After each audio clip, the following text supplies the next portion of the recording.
And we have a special bonus edition of our Ticats Season Preview powered by TELUS. I'm the host, Louie B, digital host for the Hamilton Ticats. And to recap everything we've talked about all week, who better to talk about it with than Shawn, Burke, Senior Director of Player Personnel and Co-Manager of Football Operations. Nailed it on the first try. Burke, it's great to see you. Training camp getting underway. How excited are you?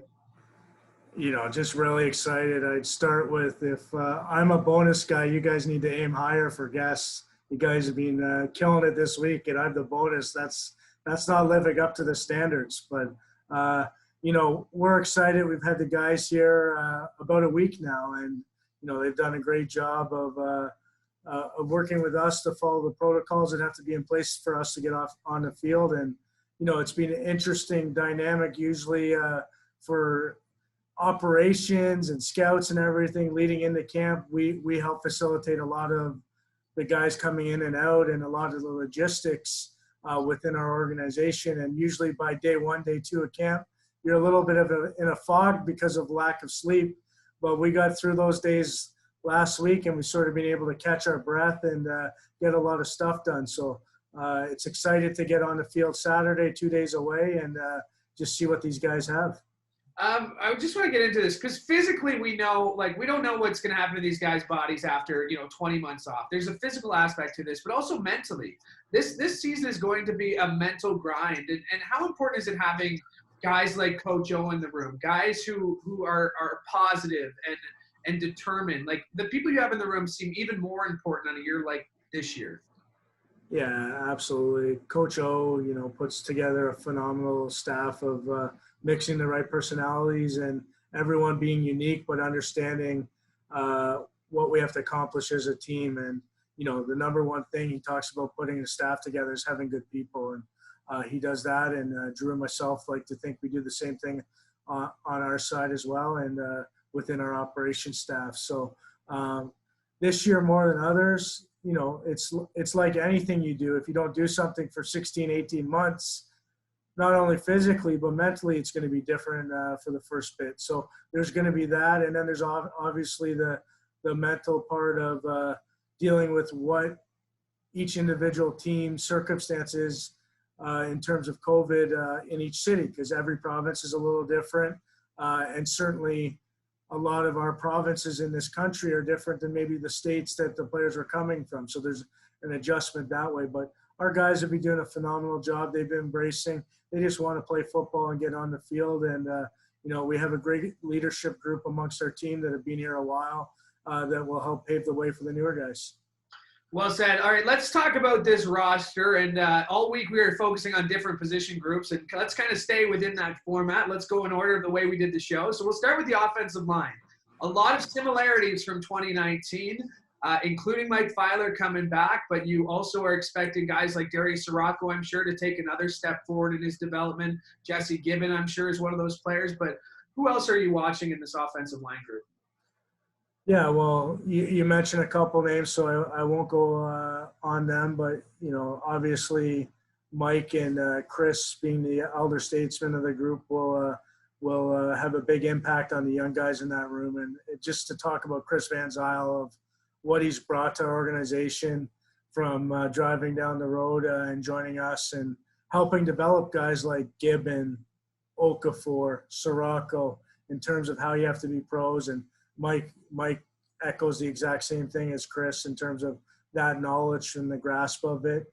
And, we don't know what each and everyone's roles are going to be this year, but all of them, the most important thing is they want to win football games. When you're talking about the young guys coming in, obviously our first round pick from, I better get the year right, 2020, Coulter, excited to see him.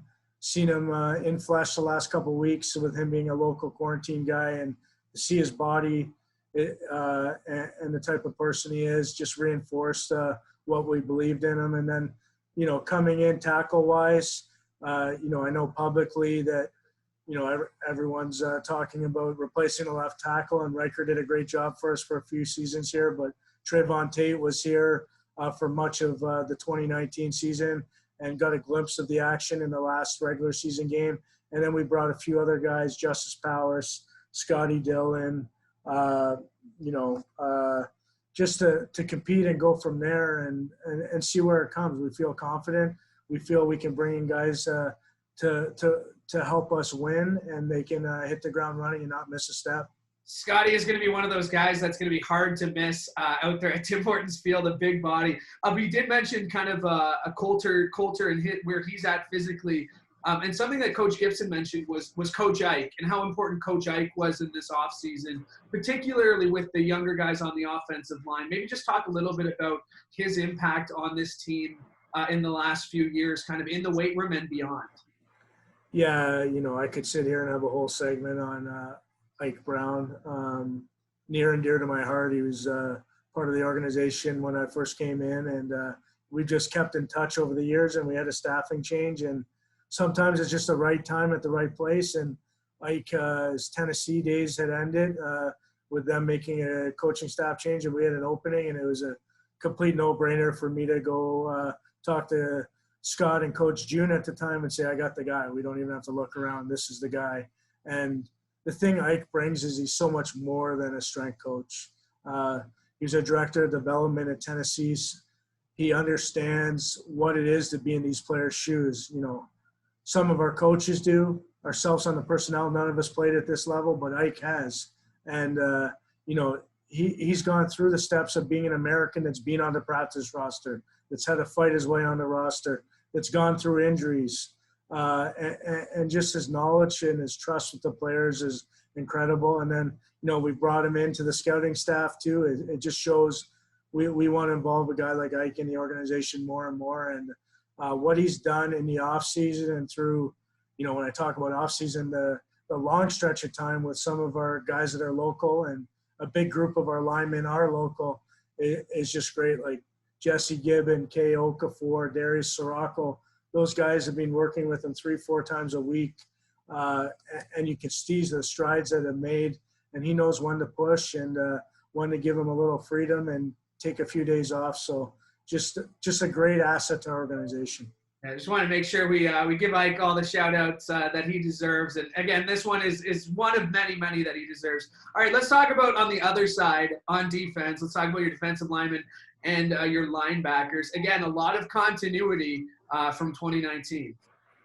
Yeah, we have our 3 DNs all back, and then our starting 2 D tackles back. And, we've also been able to sign some guys that we tracked for a while. So that DN group's going to be a very competitive group, different body types. We're going to be adding a guy late soon that's another special body type, more in the Scotty Dill 6'6", 6'7" region that he won't be missed on the field. His name's Stacey Keeley.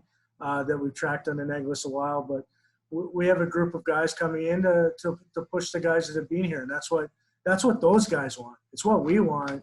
But Julian Hauser, Lorenzo Malden, Jaguar Davis, those guys want to be pushed because it makes them better, and that's what's the unique situation with our team. And it starts with Coach O. Is we want competition to be within, and that's what will help us prepare us for any matchup outside of these walls. Is competing daily within. So, then you talk about our inside group, and Eddie Wilson's a guy that's been here before. Lee Autry's a guy we signed late. And Chris Malumba, a guy we got in the global draft that played at University of Colorado. Just excited to see him. So it's an exciting group. Linebacker-wise, we were able to get Jovan Santos-Knox and fully healthy, we hope, because when you look at that 2018 film in Winnipeg when he was fully healthy, he's a dynamic player in this league and had a bit of a fight back from injury. And then again, another group that we brought in some experienced guys with NFL backgrounds.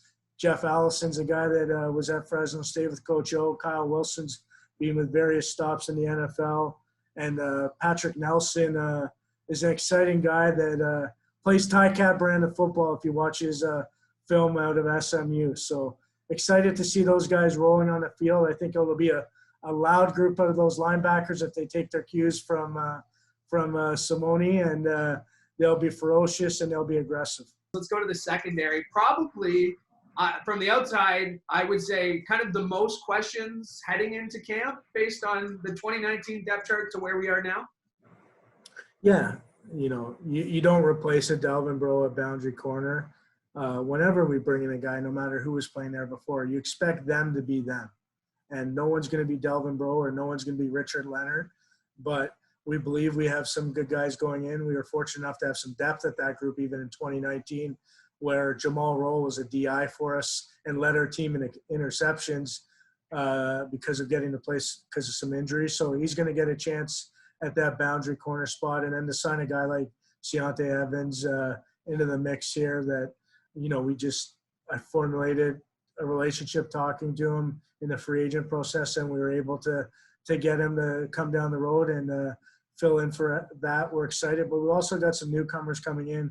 Stribling was with us at the end of 2019, so he's got a little bit of a view of how our organization works, but also how the league works in terms of different position groups. Marco Myers is a guy that was in camp with Calgary that got to play all over the field there. And then some guys with NFL and AAF and XFL pedigree coming in terms of Lawrence, Alumba, Cam Kelly. Like all those guys have played pro football. So although they haven't played up here, they have played at a high level. So it'll be an interesting group. There's going to be some great competition there, and we feel we have some guys that can be themselves, not replace a Rico, not replace Richard, not replace a Delvin, but help us achieve what we want.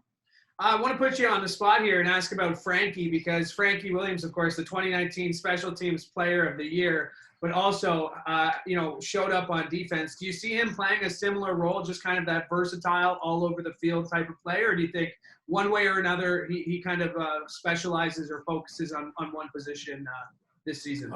I think you want to have a guy like Frankie Williams on the field as much as possible. The word I would describe Frankie with best is competitive, and he just competes all the time. He played field corner most of the year for us. I expect that's where he'll line up day one of camp.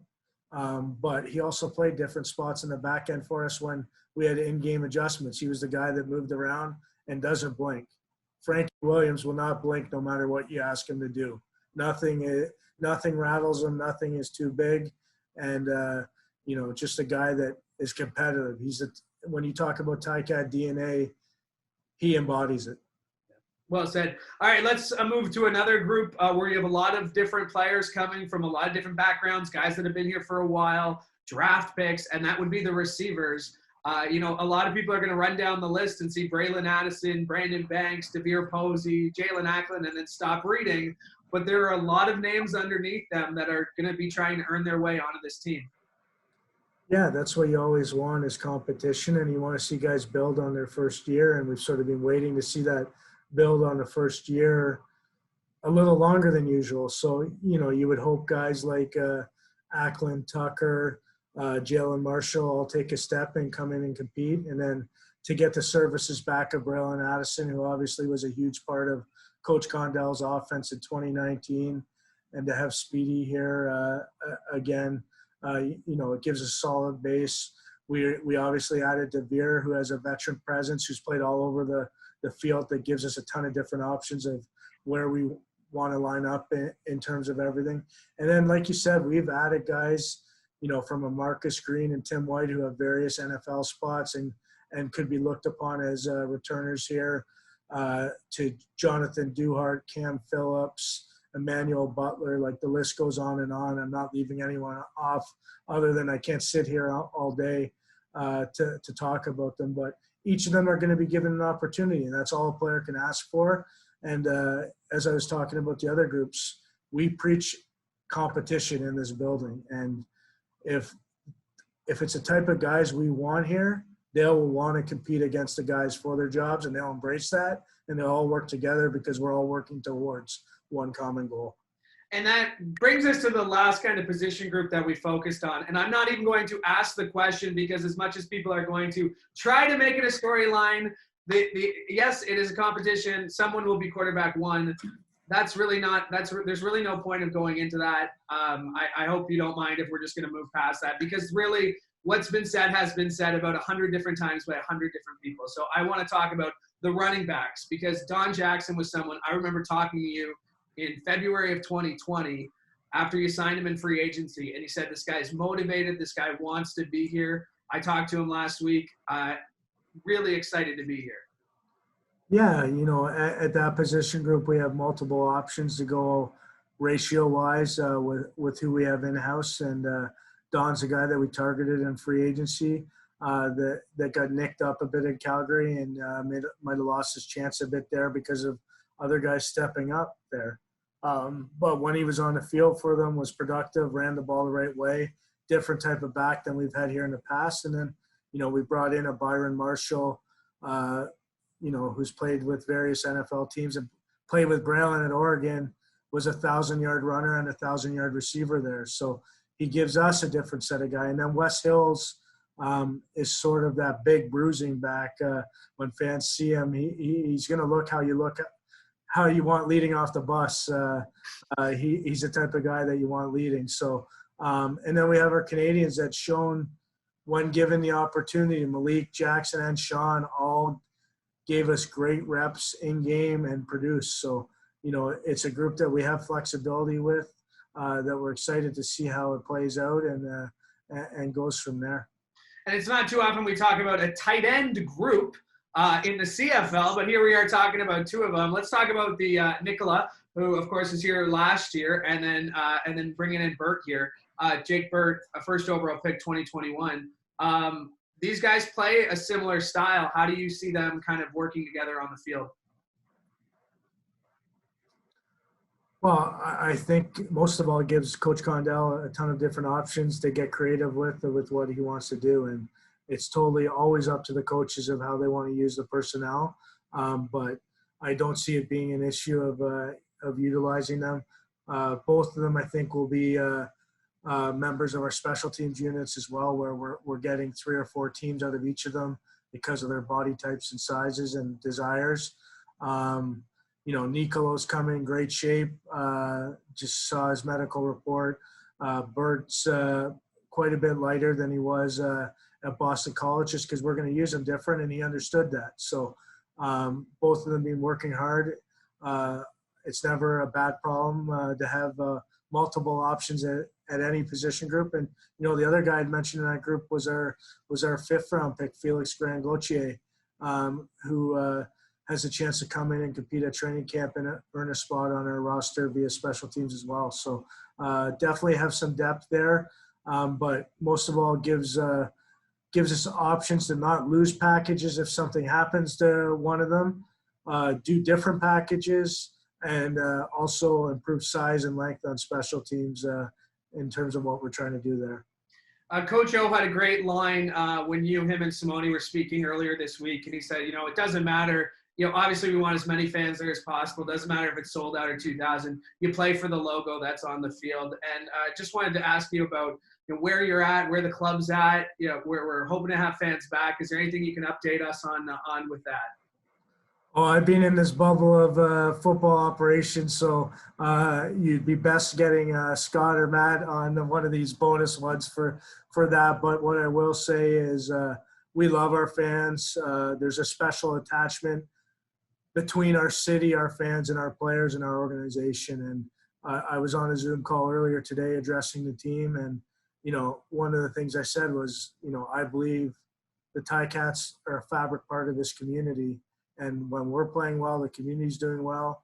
And when we're not doing well, the community feels it for us because they live and breathe it. And to have the opportunity to have any amount of them there on Labor Day when we're here will be extraordinary. Our players have missed them. Our staff have missed them. We know how much they care about us, and we care about them just as much.